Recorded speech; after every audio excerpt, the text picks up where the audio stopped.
Hello friends, welcome to Ayesha study centre. Friends, आज है 8 जनवरी 2026 और 8 जनवरी से बनने वाले सभी इम्पोर्टेंट करंट अफेयर्स हम इस वीडियो में डिस्कस करेंगे। तो चलिए स्टार्ट करते हैं और आज का पहला क्वेश्चन देखते हैं। पहला क्वेश्चन है, भारत में किस देश के नागरिकों के लिए ई बिजनेस वीज़ा शुरू किया गया है? यानी कि किस देश के नागरिकों के लिए भारत ने ई बिजनेस वीज़ा शुरू किया है? तो इसका आंसर हो जाएगा चीन देश के लिए भारत ने ई बिजनेस वीज़ा शुरू किया है। अब बात करते हैं चीन से। तो चीन की राजधानी बीजिंग है और इसकी मुद्रा युआन है। चीन की राजधानी कहाँ है? तो चीन की राजधानी बीजिंग और मुद्रा हो जाएगा, तो इसका मुद्रा हो जाएगा युआन। ठीक है। अगला पॉइंट है, चीन संयुक्त राष्ट्र सुरक्षा परिषद यूएनएससी का अस्थायी सदस्य है और वीटो पावर का उपयोग करता है। यानी कि संयुक्त राष्ट्र संघ का चीन अस्थायी सदस्य है और इसका वीटो पावर का उपयोग करता है। अगला पॉइंट है, चीन दुनिया का सबसे बड़ा कार्बन उत्सर्जक देश है। यानी कि दुनिया का सबसे बड़ा कार्बन उत्सर्जक देश कौन है?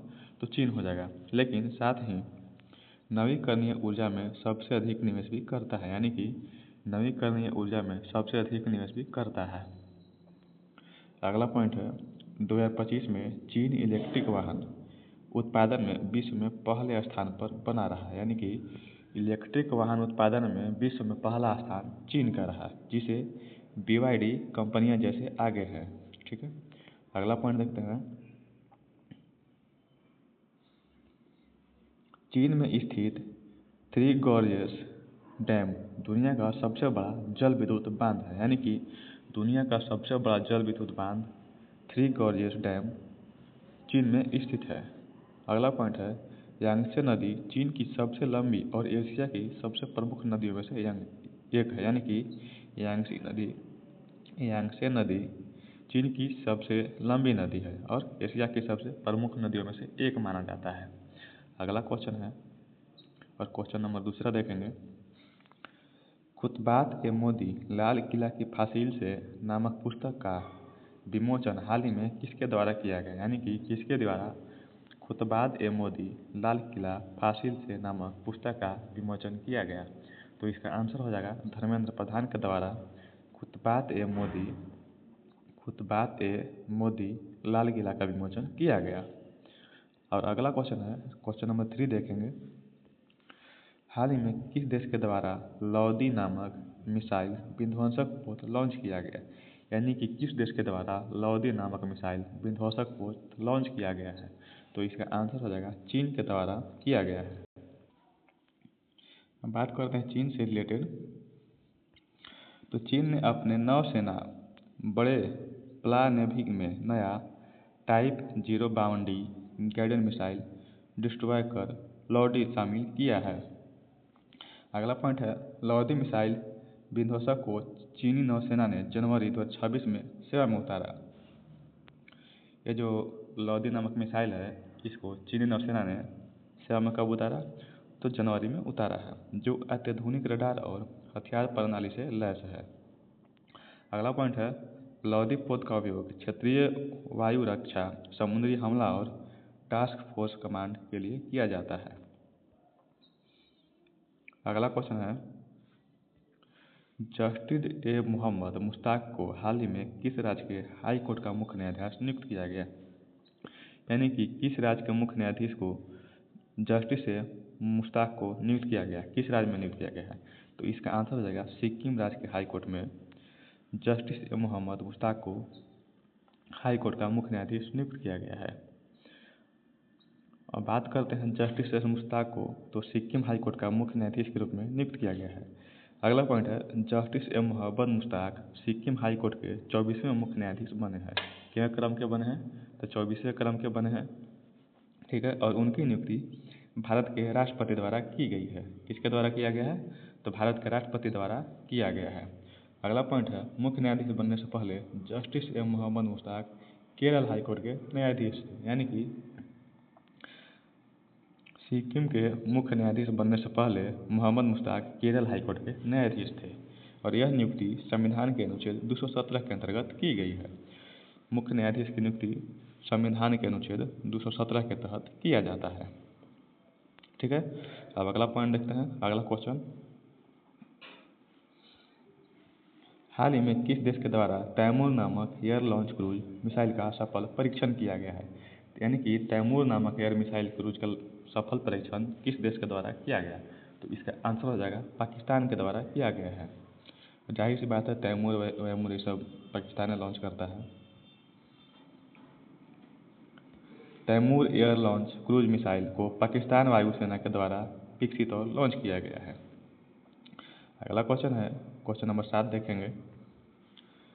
दृष्टिबाधित लोगों के लिए हाल ही में किस राज्य में ब्रेल लाइब्रेरी खोली गई है? यानी कि किस राज्य में दृष्टिबाधित लोगों के लिए ब्रेल लाइब्रेरी का उद्घाटन किया गया है? तो इसका आंसर हो जाएगा उत्तर प्रदेश। और उत्तर प्रदेश के किस जगह पर? तो लखनऊ में इसका किया गया है, लखनऊ में खोला गया है। अब बात करते हैं उत्तर प्रदेश से। तो उत्तर प्रदेश की पहली ब्रेल लाइब्रेरी लखनऊ में खोली गई है। यह लाइब्रेरी डॉक्टर शकुंतला मिश्रा राष्ट्रीय पुनर्वास विश्वविद्यालय लखनऊ में स्थापित की गई है। ब्रेल लाइब्रेरी का उद्देश्य दृष्टिबाधित यानी कि नेत्रहीन विद्यार्थियों को शिक्षा सुलभ कराना है। इस लाइब्रेरी का मुख्य उद्देश्य क्या हो जाएगा? तो दृष्टिबाधित यानी कि नेत्रहीन बच्चों के लिए, विद्यार्थियों के लिए शिक्षा सुलभ कराना है, इसका मुख्य उद्देश्य हो जाएगा। क्वेश्चन नंबर 8 देखते हैं। हाल ही में केंद्रीय रेशम बोर्ड का वित्त निदेशक किसे नियुक्त किया गया? केंद्रीय रेशम बोर्ड का वित्त निदेशक किसे नियुक्त किया गया? तो इसका आंसर हो जाएगा पीएस गिरीशा को केंद्रीय रेशम बोर्ड का वित्त निदेशक नियुक्त किया गया है। अब केंद्रीय रेशम बोर्ड यानी कि सेंट्रल स्किल बोर्ड भारत सरकार के टेक्सटाइल मंत्रालय के अंतर्गत कार्य करता है। ये जो केंद्रीय रेशम बोर्ड है, ये किसके अंतर्गत काम करता है? तो भारत सरकार के टेक्सटाइल मंत्रालय के तहत कार्य करता है। और पीएस गिरीशा को केंद्रीय रेशम बोर्ड का वित्त निदेशक यानी कि डायरेक्टर ऑफ फाइनेंस नियुक्त किया गया है। बात करते हैं इसकी स्थापना का। तो केंद्रीय रेशम बोर्ड की स्थापना 1948 में भारत में रेशम उपयोग के लिए विकास के लिए किया गया था। और रेशम बोर्ड का मुख्यालय बेंगलुरु कर्नाटक में स्थित है। इसका मुख्यालय रेशम बोर्ड का कहाँ है? तो इसका आंसर हो जाएगा बेंगलुरु कर्नाटक में। केंद्रीय रेशम बोर्ड भारत में रेशम उत्पादन और विपणन में तकनीकी और वित्तीय सहायता प्रदान करता है। अगला क्वेश्चन देखेंगे और क्वेश्चन नंबर 9 देखेंगे। कह रहा है, भारत का पहला सरकारी एआई आधारित क्लिनिक हाल ही में किस शहर में शुरू किया गया है? यानी कि किस शहर में एआई आधारित क्लिनिक शुरू किया गया है? तो इसका आंसर हो जाएगा ग्रेटर नोएडा में भारत का पहला सरकारी अस्पताल एआई आधारित क्लिनिक शुरू किया गया है। अब अगला पॉइंट देखते हैं। भारत का पहला सरकारी अस्पताल एआई आधारित क्लिनिक ग्रेटर नोएडा के जिम्स में शुरू किया गया है। और यह एआई क्लिनिक कैंसर, हृदय, किडनी व लीवर जैसी गंभीर बीमारियों का प्रारंभिक निदान करने में सक्षम है। अगला पॉइंट है, क्वेश्चन नंबर 10 देखेंगे। पवित्र पिपरहवा अवशेषों की अंतर्राष्ट्रीय प्रदर्शनी का उद्घाटन कहाँ हुआ? यानी कि किस जगह पे पवित्र पिपरहवा अवशेषों की अंतर्राष्ट्रीय प्रदर्शनी का उद्घाटन किया गया है? तो इसका आंसर हो जाएगा नई दिल्ली में किया गया है। कहाँ हो जाएगा? नई दिल्ली। बात करते हैं पिपरहवा अवशेष से, तो इसका पॉइंट देख लेते हैं। पिपरहवा अवशेष भगवान गौतम बुद्ध से जुड़े पवित्र बौद्ध अवशेष माने जाते हैं। यानी कि भगवान गौतम बुद्ध से जुड़े पवित्र बौद्ध अवशेष माने जाते हैं। कौन माना जाता है? तो पिपरहवा अवशेष। अब ये अवशेष 1898 में उत्तर प्रदेश के सिद्धार्थनगर जिले के पिपरहवा स्तूप में पाए गए थे। यह जो अवशेष है पिपरहवा अवशेष, यह कहाँ पाया गया था? तो 1898 में उत्तर प्रदेश के सिद्धार्थनगर जिले के पिपरहवा स्तूप से पाया गया था। पिपरहवा स्तूप को प्राचीन कपिल वस्तु से जोड़ा जाता है। पिपरहवा स्तूप को किस वस्तु से जोड़ा जाता है? तो कपिल वस्तु से जोड़ा जाता है, जहाँ बुद्ध का जीवन प्रारंभ हुआ था। यानी कि बुद्ध का जीवन जहाँ प्रारंभ हुआ था, यानी कि कपिल वस्तु में, वहाँ से पिपरहवा स्तूप को जोड़ा जाता है, जोड़कर यानी कि देखा जाता है। और इन अवशेषों में हड्डी के टुकड़े, सोने के गहने, रत्न और क्रिस्टल की पट्टिकाएँ शामिल है। ये जो अवशेष है इसमें कौन कौन से शामिल है? तो हड्डी के टुकड़े, सोने के गहने, रत्न और क्रिस्टल की पट्टिकाएँ शामिल किया गया है। उनमें से कुछ अवशेष, अगला पॉइंट देखते हैं, उनमें से कुछ अवशेष ब्राह्मी लिपि संदूक में संरक्षित है।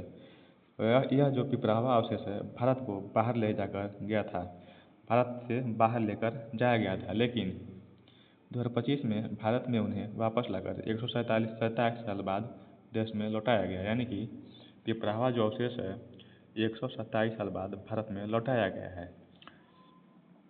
इन पवित्र अवशेषों को राष्ट्रीय संग्रहालय नई दिल्ली में प्रदर्शनी किया जा रहा है। यह जो पवित्र अवशेष है इसको राष्ट्रीय संग्रहालय यानी कि नई दिल्ली में प्रदर्शित किया जा रहा है। और कितना साल भारत लौटाया गया है, तो 127 साल बाद भारत में लौटाया गया है। अगला क्वेश्चन है क्वेश्चन नंबर 11। हाल ही में रूस के किस ज्वालामुखी में 69 साल बाद विस्फोट हुआ है? यानी कि रूस के किस ज्वालामुखी में 69 साल बाद विस्फोट हुआ है?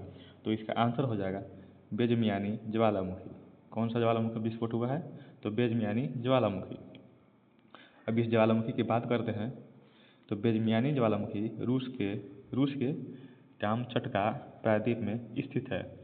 ये जो बेजमियानी ज्वालामुखी है वह कहाँ स्थित है? तो कामचटका प्रायद्वीपीय में स्थित है। अगला पॉइंट है, इस ज्वालामुखी ने लगभग 69 साल बाद हाल ही में विस्फोट किया है। और बेजमियानी का नाम रूस में नामहीन बेजमियानी का अर्थ है। यह ज्वालामुखी स्ट्रेटोवोल्केनो श्रेणी में आता है। यह जो ज्वालामुखी है किस श्रेणी में आता है? तो स्ट्रेटोवोल्केनो की श्रेणी में आता है। अगला पॉइंट है, बेजमियानी ज्वालामुखी को पिछली बड़ी विस्फोट यानी कि ये जो 69 साल बाद जो फटा है, यानी कि पहला कब फटा था? तो 1956 में घटित हुई थी। और अगला पॉइंट है, यह ज्वालामुखी कामचटका वोल्केनिक जोन का हिस्सा है। या किसका हिस्सा है? तो कामचटका वोल्केनिक जोन का हिस्सा है, जो विश्व के सबसे सक्रिय ज्वालामुखी क्षेत्रों में गिना जाता है। यानी कि विश्व के सबसे सक्रिय ज्वालामुखी कौन है? तो कामचटका वोल्केनो जोन। अगला क्वेश्चन है क्वेश्चन नंबर 12 देखेंगे। ईगल स्ट्राइक 20 नामक हाइपरसोनिक एंटी शिप मिसाइल किस देश के द्वारा विकसित किया गया? यानी कि किस देश के द्वारा ईगल स्ट्राइक 20 नामक हाइपरसोनिक एंटी शिप मिसाइल का विकसित किया गया है? तो इसका आंसर हो जाएगा चीन के द्वारा किया गया है। बात करते हैं ईगल स्ट्राइक से, तो ईगल स्ट्राइक 20 हाइपरसोनिक मिसाइल चीन द्वारा विकसित किया गया एक उन्नत एंटी शिप हाइपरसोनिक मिसाइल है, यानी कि हथियार है। अब अगला पॉइंट है, ईगल स्ट्राइक 20 का मुकाबला लक्ष्य मुख्य रूप से समुद्री लड़ाकू बलों जैसे एयरक्राफ्ट से रिलेटेड है। यह मिसाइल मार्क 6+ की हाइपरसोनिक गति तक उड़ान करने में सक्षम रखता है। ईगल स्ट्राइक 20 को YJ-20 के नाम से भी जाना जाता है, यानी कि इसका जो नाम है YJ-20 के नाम से भी जाना जाता है। अगला पॉइंट है, यह मिसाइल प्ले नेवी यानी कि चीन की पीपुल्स लिबरेशन आर्मी ने युद्धक बेड़े के लिए डिजाइन किया गया है। किसके लिए डिजाइन किया गया है? तो चीन के आर्मी के द्वारा, चीन की पीपुल्स लिबरेशन आर्मी के द्वारा किया गया है। अगला क्वेश्चन है क्वेश्चन नंबर 13 देखेंगे। यूनेस्को की क्रिएटिविटी सिटी ऑफ गैस्ट्रोनॉमी में शामिल होने वाले भारत का दूसरा शहर कौन बन गया? यानी कि भारत का कौन सा शहर है जो यूनेस्को की क्रिएटिविटी सिटी ऑफ गैस्ट्रोनॉमी में शामिल हो गया है? तो इसका आंसर हो जाएगा लखनऊ। कौन शहर है? तो लखनऊ। अब बात करते हैं गैस्ट्रोनॉमी की, तो उत्तर प्रदेश की राजधानी लखनऊ को यूनेस्को ने क्रिएटिविटी सिटी ऑफ गैस्ट्रोनॉमी का दर्जा दिया है। और यह जो मान्यता है लखनऊ को वैश्विक पाक संस्कृति और खान पान परंपरा के लिए मिला है। किसके लिए मिला है? तो पाक संस्कृति और खान पान परंपरा के लिए मिला है। लखनऊ को यह सम्मान यूनेस्को की क्रिएटिविटी सिटी ऑफ नेटवर्क में शामिल किए जाने के साथ मिला है। और यह घोषणा 31 अक्टूबर 2025 को वर्ल्ड सिटी डे के रूप में किया गया था। अब बात करते हैं पहला शहर कौन था? तो पहला शहर हैदराबाद को मिला था। पहला कौन था? हैदराबाद। और दूसरा कौन है? लखनऊ। अगला क्वेश्चन है और क्वेश्चन नंबर 14 देखेंगे। भारत के मुख्य न्यायाधीश जस्टिस सूर्यकांत ने, भारत का मुख्य न्यायाधीश कौन है? तो जस्टिस सूर्यकांत ने हाल ही में किस राज्य में देश के सबसे बड़े न्यायिक अकादमी विश्व स्तरीय प्रशिक्षण केंद्र के नए कैंपस का भूमि पूजन किया है? यानी कि सबसे बड़े न्यायिक अकादमी विश्व स्तरीय प्रशिक्षण केंद्र नए कैंपस का भूमि पूजन किस राज्य में किया है? तो इसका आंसर हो जाएगा बिहार। किस राज्य में किया है? तो बिहार राज्य में किया है। किसके द्वारा किया गया भूमि पूजन? तो भारत के मुख्य न्यायाधीश जस्टिस सूर्यकांत के द्वारा किया गया है। अब यह जो बिहार न्यायिक अकादमी का नया और विश्व स्तरीय प्रशिक्षण केंद्र पटना जिले के पुनपुन पोठही में खोला जाएगा, यानी कि निर्माण किया जाएगा। यह नया कैंपस आधुनिक न्यायिक प्रशिक्षण, शोध और विधि कार्यक्रमों के लिए तैयार किया जा रहा है। अगला क्वेश्चन है और आज का लास्ट क्वेश्चन है, भारत में कौन सा नया सरीसृप स्नेक यानी कि प्रजाति 2026 में खोजी गई है? तो भारत में कौन सा नया सरीसृप खोजा गया है? तो इसका आंसर हो जाएगा क्लैमारिया मिजोरोमेनिस। क्लैमारिया मिजोरोमेनिसिस। अब बात करते हैं इससे नया सरीसृप से। तो भारत के मिजोरम राज्य में वैज्ञानिकों ने 2026 में नई रीड स्नेक प्रजाति क्लैमारिया मिजोरोमेनिसिस की खोज किया है। और यह जो सरीसृप है प्रजाति छोटी, जमीन पर रहने वाली और भूमिगत जीवन शैली वाली होती है। यह जो सरीसृप है यह छोटी है, जमीन पर रहने वाली है और भूमिगत जीवन शैली वाली होती है। अब इसका जो नाम पड़ा है तो मिजोरोमेनिसिस मिजोरम नाम के नाम पर रखा गया है, यानी कि क्लैमारिया मिजोरोमेनिसिस नाम किसके नाम पर रखा गया है? तो मिजोरम राज्य के नाम पर रखा गया है। और यह जो खोज है भारतीय जैविक विविधता और हर्पेटोलॉजी अनुसंधान में महत्वपूर्ण योगदान माना जाता है। और इसी के साथ आज का हमारा क्वेश्चन समाप्त हो गया है और उम्मीद करते हैं यह वीडियो आप लोगों को बहुत अच्छी लगी होगी। अगर यह वीडियो अच्छी लगी है तो हमारे चैनल को सब्सक्राइब कीजिए, कमेंट कीजिए और हमारे वीडियो को लाइक ज़रूर करें ताकि हम और अच्छे तरीके से वीडियो ला सकें। Thank you.